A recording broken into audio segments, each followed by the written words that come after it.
Hello everyone, welcome to प्रिपकी। आज हम अपना cell the unit of life का एक कंप्लीट रिवीजन करने वाले हैं इन शॉर्ट नोट्स। वीडियो कोशिश करेंगे कि काफ़ी कम ड्यूरेशन का हो।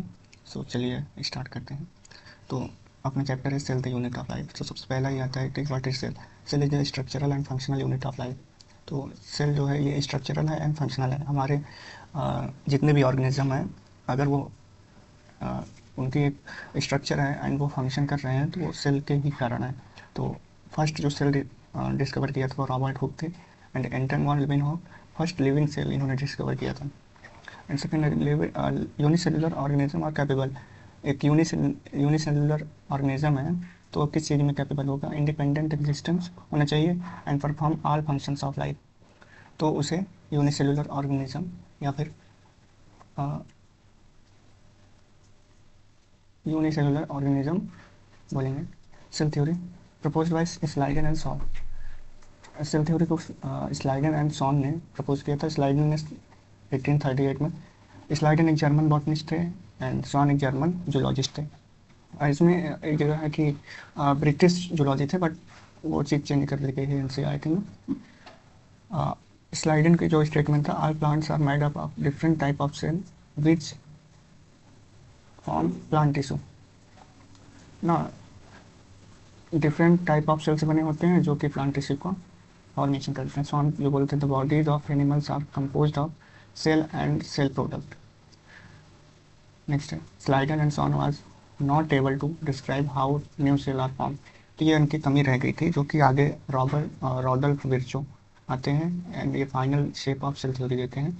इनका जो स्टेटमेंट था, ये ओनली सेलुलर ई सेलुलर means all all new cell rise from pre existence.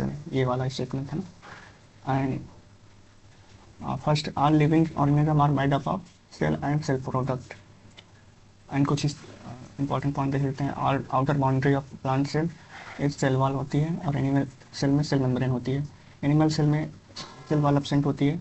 Living stage जो होता है, केमिकल रिएक्शन होता है, वो साइटोप्लाज्म में होता है। सेमी फ्लूइड मैट्रिक्स जो वॉल्यूम है वो भी साइटोप्लाज्म में। Ribosome non membrane bounded organelle है और जो कि प्रोकैरियोटिक में 70s का होता है, यूकैरियोटिक में 80s का होता है। इनके जो सब यूनिट्स होते हैं 50-30 के होते हैं 70 में एंड 60-40 का होता है 80s में। एंड एस यहाँ पर स्वेडबर्ग कांस्टेंट है ना।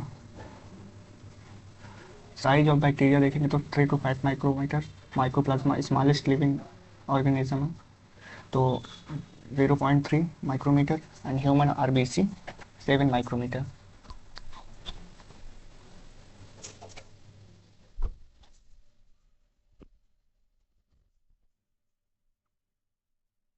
ओस्ट्रिच एग लार्जेस्ट है, नर्व सेल लॉन्गेस्ट है।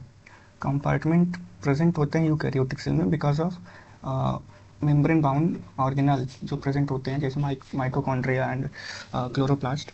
तो उसमें कंपार्टमेंट पाए जाते हैं जो कि यूकैरियोट्स पाए जाते हैं। बाकी प्लाज्मा मेम्ब्रेन, तो ये सेलेक्टिवली परमिएबल है स्ट्रक्चर। जो अगर प्लाज्मा मेम्ब्रेन की स्टडी करनी है तो आरबीसी को यूज में लिया जाता है और रेड ब्लड सेल को। फ्लूइड मोज़ेक मॉडल जो दिया था इन्होंने, सिंगर एंड निकोलसन ने दिया था। उन्होंने बताया था irregular arrangement of protein cell membrane lipid is quasi fluid nature. And आगे membrane fluidity quasi fluid nature of lipid molecule enable lateral movement of protein bilayer. तो जो क्वासी फ्लूइड नेचर था उसका स्टेटमेंट था, quasi fluid nature of lipid molecule enable lateral movement of protein in bilayer. और जो इनका RBC में 52% protein होता है एंड 40% लिपिड होता है एंड बाकी के अदर एलिमेंट्स होते हैं, कंपोनेंट्स होते हैं इंपॉर्टेंट। और जो मेम्ब्रेन फ्लूइडिटी है वो किस चीज़ के लिए इंपॉर्टेंट है? तो सेल ग्रोथ के लिए, इंडोसाइटोसिस के लिए, सिक्रेशन के लिए, सेल जंक्शन फॉर्मेशन के लिए। कंपार्टमेंट ऑफ सेल मेम्ब्रेन, तो लिपिड क्वासीफ्लूइड जो कि होते हैं 2 टाइप्स के, फॉस्फोलिपिड एंड कोलेस्ट्रॉल। ये मेम्ब्रेन स्टेबलाइज्ड है एंड एम्फीपैथिक है। एंड ये जो होते हैं 2 टाइप्स के, फॉस्फोलिपिड पोलर हेड आउटसाइड की तरफ होते हैं, नॉन पोलर टेल इनसाइड की तरफ होते हैं। एंड इसमें हाइड्रोफोबिक एंड हाइड्रोफिलिक भी होते हैं।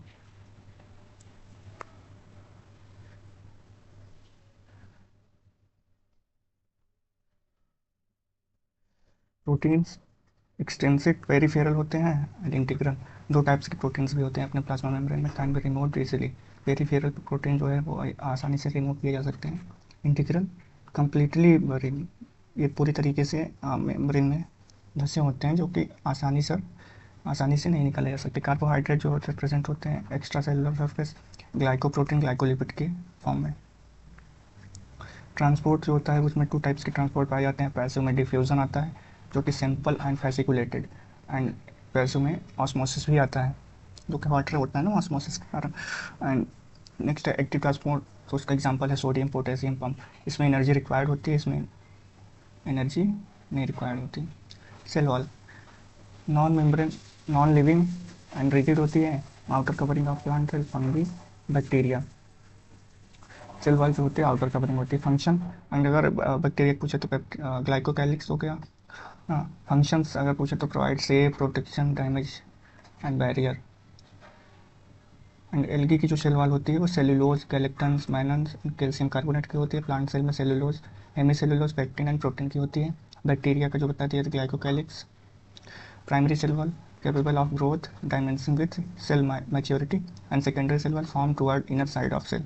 मिडिल लैमेला जो होता है mainly calcium pectate hold neighbouring cell, ये एक दूसरे सेल्स को जोड़ने में सहायक होता है। और प्लाज्मोडेस्माटा साइटोप्लाज्मिक कनेक्शन, दो सेल अगर जुड़ रहे हैं तो उनके साइटोप्लाज्म में प्लाज्मोडेस्माटा से जुड़े होते हैं, और पड़ोसी सेल बोल सकते हैं, अगल बगल के सेल। एंडोमेम्ब्रेन सिस्टम में जिनके वर्क कोऑर्डिनेटर्स होते हैं ना एंडोमेम्ब्रेन सिस्टम में वही होते हैं। तो पहला है endoplasmic reticulum, Golgi body, lysosome, vacuole, ये चार ही होते हैं। तो एंडोप्लाज्मिक रेटिकुलम में दो टाइप्स होते हैं, सिंपल एंड रफ। रफ में राइबोसोम प्रेजेंट होते हैं, सिंपल में राइबोसोम एब्सेंट होते हैं। गोल्जी बॉडी कैमिलो गोल्जी ने डिस्कवर किया था, कंसिस्ट ऑफ सिस्टर्न ना। सिस्टर्न जो होता है वो अपने गोल्जी बॉडी में प्रेजेंट होता है। एंड इसके दो फेज होते हैं, cis phase and trans phase. Cis phase जो होता है वो कॉन्वेक्स होता है, ट्रांस फेज जो होता है वो कॉन्केव होता है। तो सिस फेज को फॉर्मिंग फेज बोलते हैं and trans phase maturing phase होता है। तो अगर एंडोप्लाज्मिक रेटिकुलम के पास वाला बोले तो वो कौन सा होगा, cis phase. And packaging of materials में ये वर्क करता है, और formation of glycoprotein and glycolipid. Golgi body है तो ग्लाइको आ ही जाएगा। और लाइसोसोम तो मेम्ब्रेन बाउंड है एंड फॉर्मेशन ड्यूरिंग, इसका जो फॉर्मेशन होता है वो process of packaging of Golgi apparatus and rich in hydrolytic enzyme, lipases, proteases and carbohydrates, active at acidic pH, capable of digest protein, lipid and nucleic acid।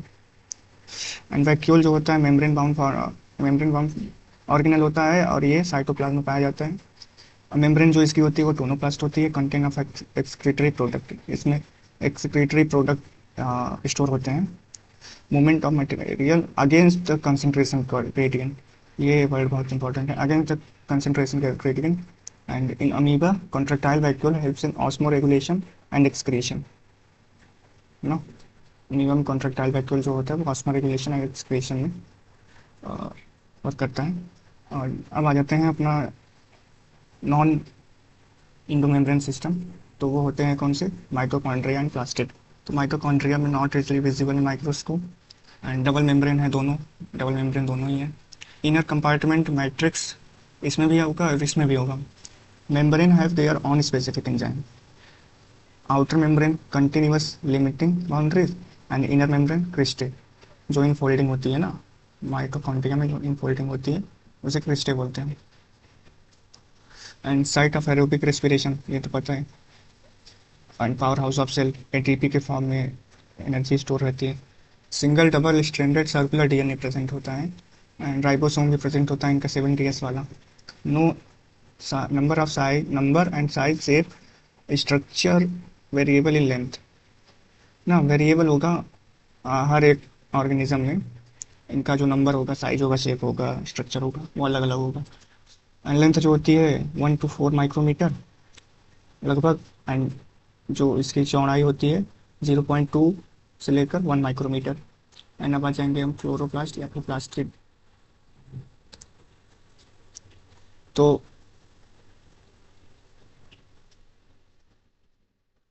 Plastic जो है वो double membrane mount structure है, and इसके भी 3 type होते हैं, leucoplast, chromoplast and chloroplast. Leucoplast जो है स्टोरेज ऑफ फूड में होता है, तो इसके भी 3 टाइप हो गए। एमाइलोप्लास्ट में कार्बोहाइड्रेट स्टोर होगा, ल्यूरोप्लास्ट में प्रोटीन स्टोर होगा ना, इलाइलोप्लास्ट में ऑयल होगा। एंड क्लोरोप्लास्ट तो सबको पता है।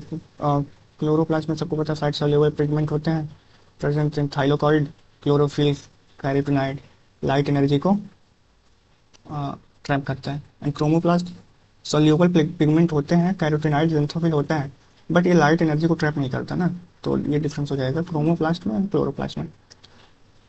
एंड आउटर मेम्ब्रेन जो इसकी होती है हाईली परमिएबल होती है। एंड स्ट्रोमा लैमेले जो होता है वो कनेक्ट करता है थाइलेकॉइड को। अगर 2 थाइलेकॉइड है तो अगर इसको कनेक्ट कर रहा है तो ये कौन सी स्ट्रक्चर हो जाएगी, स्ट्रोमा लैमेले। एंड इनर मेम्ब्रेन जो होता है वो लेस परमिएबल होता है, 70s राइबोसोम इस पर भी प्रेजेंट होता है, डबल स्टैंडर्ड सर्कुलर डीएनए इसमें भी प्रेजेंट होता है। इसकी जो चौड़ाई होती है 2 से लेकर 4 माइक्रोमीटर एंड लंबाई जो होती है 5 से लेकर 10 माइक्रोमीटर। एंड आ जाएंगे साइटोस्केलेटन। अच्छा वो राइबोसोम भी है ना, तो राइबोसोम में कुछ भी नहीं है। राइबोसोम तो इसमें पता है कि 70s होगा एंड 80s होगा, एंड ये दोनों में पाया जाएगा, प्रो एंड यूकैरियोटिक दोनों में पाया जाएगा। 70s प्रोकैरियोट में पाया जाएगा, 80s यूकैरियोट में पाया जाएगा, और नॉन मेम्ब्रेनस स्ट्रक्चर है। एंड 70s का जो होता है 50+30 होता है, एंड 80s का होता है 60+40, सब यूनिट से है। And cytoskeleton network of proteinaceous filament, and इसका जो होता है माइक्रो फिलामेंट आता है, माइक्रोट्यूब्यूल आता है, इंटरमीडिएट फिलामेंट आता है। फंक्शन जो होता है mechanical support, motility, maintain shape of cell. And cilia and flagella, cytoskeleton के 2 टाइप्स होते हैं, सीलिया एंड फ्लैजिला, सेंट्रोसोम। तो सीलिया एंड फ्लैजिला जो है वो हेयर लाइक आउटर ग्रोथ है प्रोजेक्शन से। एंड 9+2 का अरेंजमेंट होता है जिसमें 9 डबलेट होते हैं ना, मतलब 2 2 करके ऐसे लगे रहते हैं ना, और बीच में एक अपना प्रोटीन 6 होगा, और 2 डबलेट होंगे तो 9+2, एंड बीच में अपना ये 2 ऐसे लगे रहेंगे, तो ये आपस में जुड़े रहते हैं ना ऐसे। तो ऐसी स्ट्रक्चर होती है कुछ, एनसीईआरटी में दिया हुआ है, अभी हमको इसमें रिवीजन करना है तो जल्दी से कर लेते हैं।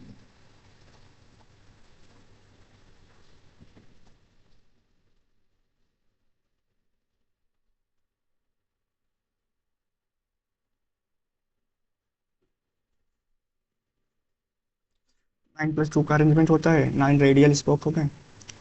एंड सीलिया एंड फ्लैजिला में अगर डिफरेंस देखेंगे तो सीलिया स्मॉल होती है, फ्लैजिला लार्ज होता है। इसमें ओर्स लाइक स्ट्रक्चर पाए जाते हैं, इसमें वेव लाइक मूवमेंट होती है ना, ores like. And flagella is present both prokaryote and eukaryote, but structurally different होते हैं ना। फंक्शन जो है इनके सेम होंगे बट स्ट्रक्चर जो होगी वो डिफरेंट होगी। एंड सेंट्रोसोम जो होता है usually present in animal cell होता है, animal cell. And membraneless organelle है। 9+2 का अरेंजमेंट पाया जाता है, और प्रोटीनियस हब जो होता है वो प्रेजेंट होता है। Nucleus site of RNA synthesis, nucleolus है ना, site of RNA synthesis, non membrane bound है।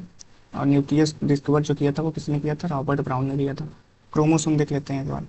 अच्छा क्रोमोसोम भी तो होते हैं ना, नहीं क्रोमोसोम जो होते हैं वो 4 टाइप्स होते हैं और बट अभी 4 टाइप्स दिया तो मेटासेंट्रिक, सब metacentric, acrocentric and telocentric. Metacentric में जिसमें काइनेटोकोर एकदम मिडिल में हो ना, मतलब ये पी वाली और क्यू वाली जो आर्म हो वो बराबर हो तो मेटासेंट्रिक। अगर इसमें से कोई एक छोटी बड़ी हो गई तो सब मेटासेंट्रिक। एंड और ऊपर कर देते हैं काइनेटोकोर, एक बहुत ही छोटा है और एक बहुत ही बड़ा है तो एक्रोसेंट्रिक, और एक में एक आर्म है ही नहीं बट एक आर्म बहुत बड़ी है तो टीलोसेंट्रिक। इनका जो शेप होता है इसका मेटासेंट्रिक का बी, सब मेटासेंट्रिक का एल, एक्रोसेंट्रिक का जी एंड टीलोसेंट्रिक का आई। सो यहाँ पर ये चैप्टर खत्म हो जाता है। नेक्स्ट सेशन में हम इसके सारे क्वेश्चन करेंगे, पी बाई क्यू एंड बहुत सारे क्वेश्चन। तो thank you so much, session को हम इन करते हैं। आई होप ये वीडियो आपके लिए हेल्पफुल रही होगी।